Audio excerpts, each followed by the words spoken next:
Oi, sou Ivan Lima, estou na Casa Lide e no episódio de hoje eu converso com a influencer digital, cantora e compositora Tina Rios, uma mulher negra empoderada, a Beyoncé de Pirituba. Esse é o canal Equidade.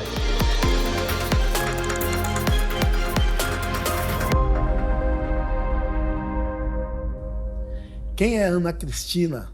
Tina Rios. Bom, Ana Cristina Tina Rios é uma mulher sonhadora, muito coração. O que mais? Que gosta muito de cantar, gosta de ouvir histórias e usar essas histórias para fazer canções, para poder, sei lá, ajudar pessoas. É uma pessoa muito positiva também, que eu aprendi com a minha mãe. Minha mãe é uma pessoa muito positiva. Ela sempre falava que eu ia conseguir tudo que eu queria. E desde então eu sempre gosto de replicar isso para as pessoas, porque nem todo mundo tem essa pessoa que fala assim, você vai conseguir. Então eu gosto de ser essa pessoa positiva, coração, eu sou chorona, e essa é a Tina Rios, Ana Cristina. Ó, Tina, eu vou te falar uma coisa, hein? Você, para todos nós, né, da comunidade negra, é uma grande referência de uma mulher empoderada, uma mulher empreendedora. Fala um pouco mais sobre o seu trabalho nas redes sociais, porque nas redes, para mais de 200 mil pessoas diariamente, realmente o recado, o legado que você vem nos trazendo tem sido magnífico. Bom, eu sempre falo da minha mãe, adoro falar da minha mãe, ela é minha rainha, minha mãe. Então, hoje eu sou essa mulher empoderada graças a ela. Porque a gente que vem da quebrada, a gente aprende que a gente não pode ter esperança, a gente não tem perspectiva de vida, de sucesso. E minha mãe sempre implantou em mim que eu poderia fazer tudo o que eu queria. Então, essa mulher empoderada gosta de empoderar outras mulheres. E eu gosto muito dos feedbacks que eu recebo, porque as mulheres realmente se sentem melhor com meus posicionamentos, com as minhas opiniões sobre os assuntos diversos. E eu gosto de passar isso para as pessoas. É muito importante, porque nem todo mundo teve a chance de ter alguém para falar. Você pode, você vai. E você é uma mulher muito maravilhosa, você é incrível. E eu acho muito bonita essa construção de a pessoa, mesmo depois de... Às vezes tem mulheres de 40, 50 anos que falam assim, nossa, eu estou me descobrindo agora, eu estou sabendo quem eu sou agora, graças aos seus posts. Então é muito importante a gente ser influenciadora nessa questão de influenciar para o bem e fazer as pessoas se sentirem melhor.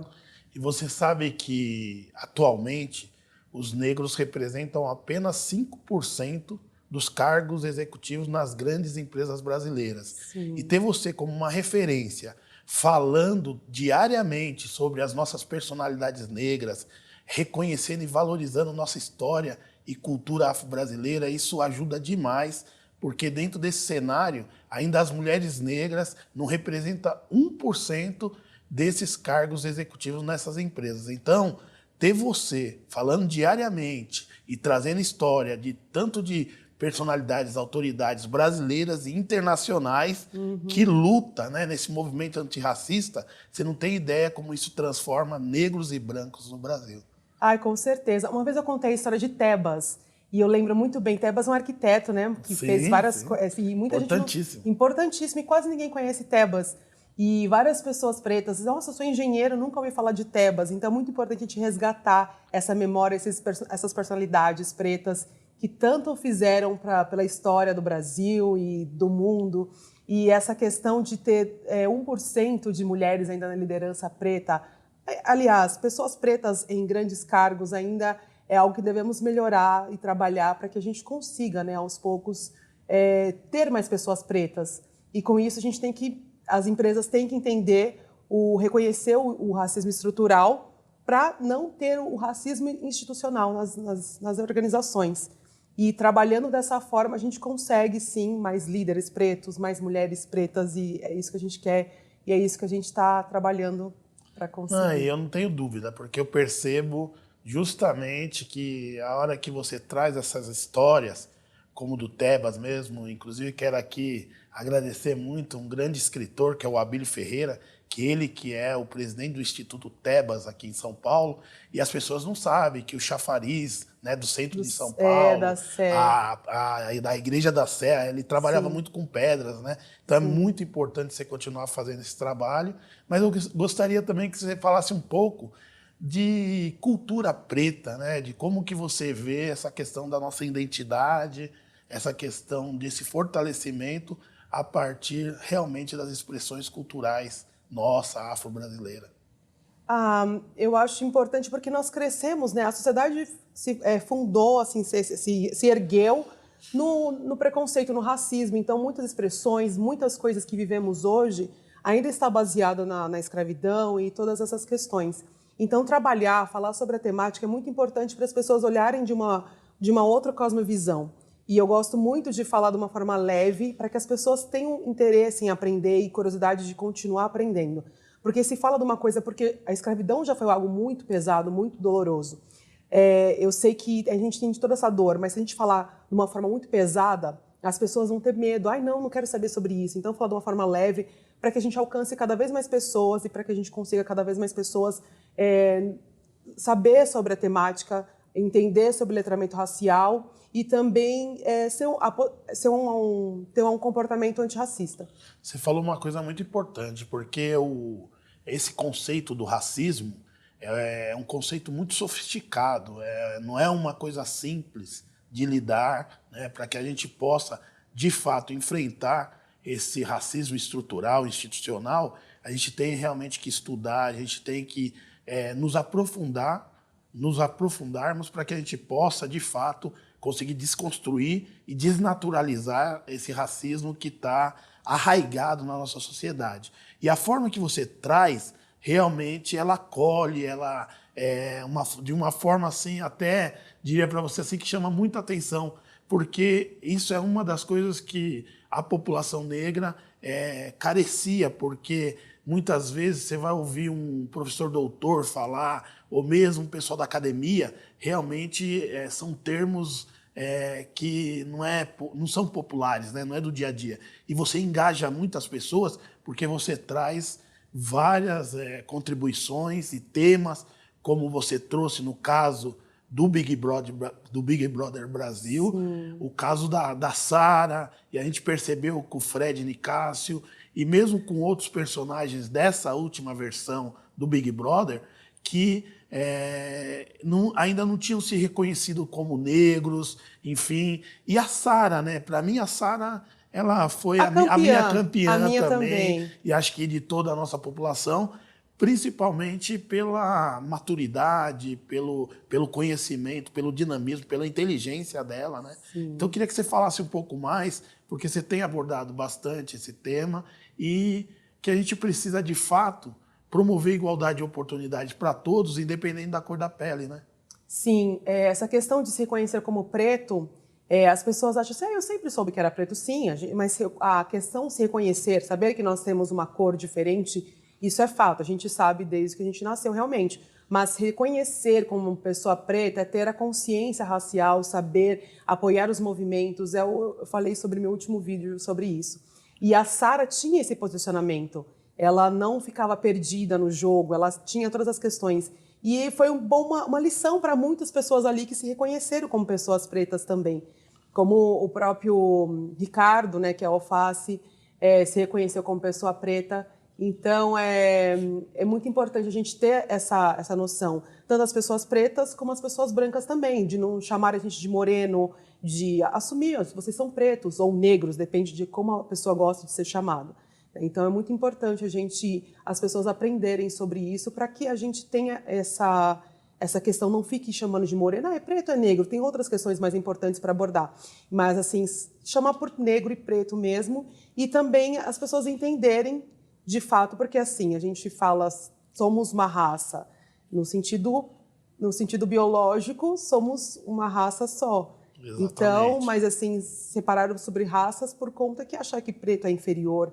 Mas essa questão a gente tem que realmente trabalhar, por isso eu gosto de falar tanto, porque se todos realmente entenderem que somos todos iguais e o comportamento for igualitário para todos, a gente realmente vai caminhar para um caminho que a gente tanto sonha. Então é importante as pessoas, tem muita gente que gosta de dividir, né? Não, o racismo a gente vai combater só entre a gente. Não. Eu acho muito importante, o racismo só vai ser combatido quando as pessoas entenderem que as pessoas brancas têm que estar conosco também. Então não é os pretos contra os brancos. São todos contra os racistas. Ou todos contra o racismo, né? Sim, A ideia é essa, e a gente essa. precisa de pessoas de todas as cores que tenham essa consciência, até porque essa ideia do racismo é uma ideia recente, né? Não vem desde a antiguidade, né? Esse racismo da cor da pele. Isso nasce com o modernismo, né? A Idade Moderna, da época das colonizações, aí veio esse conceito de classificar seres humanos de acordo com o seu fenótipo, onde você tem grupos sociais que dizem ser superiores e que deveriam ajudar outros grupos sociais inferiores, mas como diz sabiamente o nosso ministro Silvio Almeida, né, no livro Racismo Estrutural, ele traz essa concepção como sendo uma estratégia, uma tecnologia de poder. O racismo, ele provoca vulnerabilidade, subalternidade, pobreza, sim, porque ele impede igualdade de oportunidades de acordo com o seu fenótipo. Mas ele também é uma tecnologia de poder porque ele mantém um grupo social hegemonicamente no poder a partir das suas características físicas. E ele traz uma outra concepção que eu acho que é muito importante, que é separar o racismo individual do institucional e estrutural, onde individual é aquele racismo direto, que é aquelas ofensas racistas, dito como injúria racial, onde as pessoas acabam ofendendo por conta do seu nariz, do seu cabelo, ou chama de macaco. Mas o Silvio de Almeida, muito inteligente, fala que isso é questão de justiça, faz BO, mas não vamos mais perder muito tempo com isso. O racista tem que pagar. Macaco é macaco, banana é banana e racismo é crime.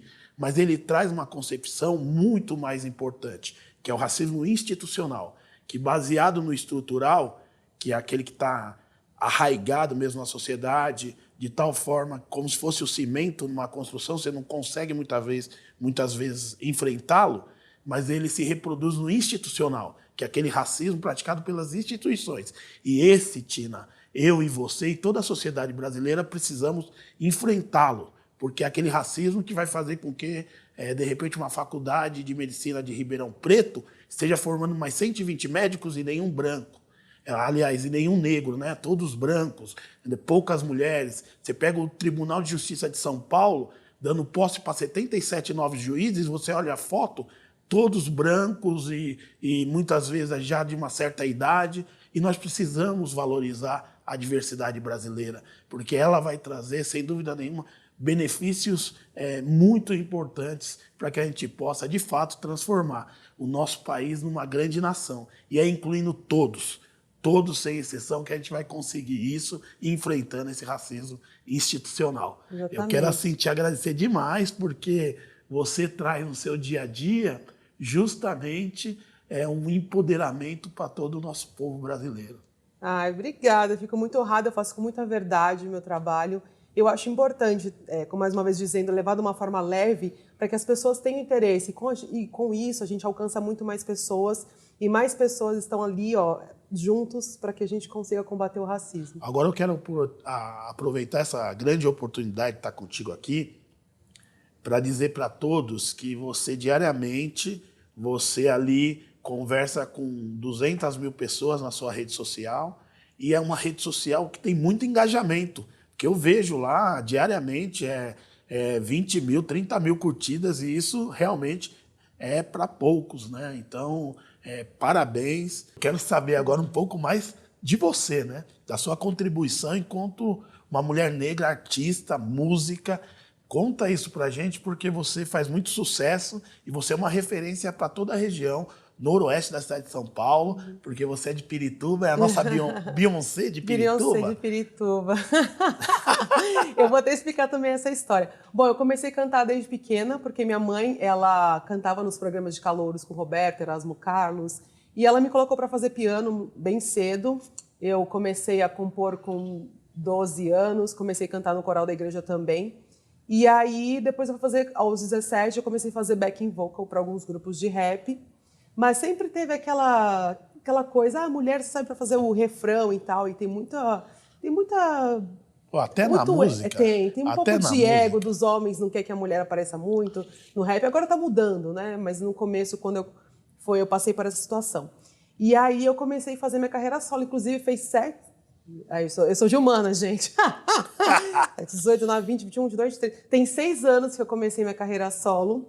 E o primeiro single eu lancei foi ontem. Ontem fez 6 anos, meu primeiro single. Pô, parabéns, viu? Obrigada. E aí eu gosto muito da música e agora eu tô atrelando essa minha paixão pela música à cultura preta, fazer letras mais voltadas para o movimento, falando sobre a nossa cultura. E tá bem legal, assim, as próximas músicas. E essa história de Beyoncé de Pirituba? A Beyoncé de Pirituba surgiu quando eu fiz um clipe inspirado em Black Skin da Beyoncé. E aí eu quis me inspirar e procurei lugares na região que realmente parecia assim. O pessoal nem acha que eu estou em São Paulo, no meu clipe Quem Empoderou os Pretos. E aí todo mundo, eu comecei a zoar, eu sou a Beyoncé de Pirituba. Eu fiz um clipe parecido aqui com Black Skin, mas na região. E pegou, todo mundo onde eu vou, todo mundo me chama de Beyoncé de Pirituba. Não, mas é porque você tem esse charme, essa desenvoltura. Acabei de ver, assim, você mexe assim, esse sorriso lindo, você é uma referência para todos nós, né? E você sabe, quando você fala em Pirituba, também tem todo um legado, né? Tem toda uma imagem para mim, que eu sou nascido e criado em Pirituba. Sim. E foi lá que joguei bola nas ruas de terra e tive a honra de ter sido subprefeito de Pirituba, né, do nosso bairro. Sim. Pirituba, Jaraguá, São Domingos e Taipas, né? Olha que maravilhoso. Muito importante, 500 mil habitantes. Sim. Então, quando você fala disso, você traz uma ligação muito grande, e obrigado por você ser essa referência lá da nossa região noroeste da cidade de São Paulo. A gente tem que manter nossas raízes, é importante a gente falar, né? Então, quando o dia eu chegar muito famosa e cantar realmente com a Beyoncé, a minha irmã do Texas, todo mundo fala, Beyoncé da onde? De Pirituba. Então, saber de onde eu venho é muito importante.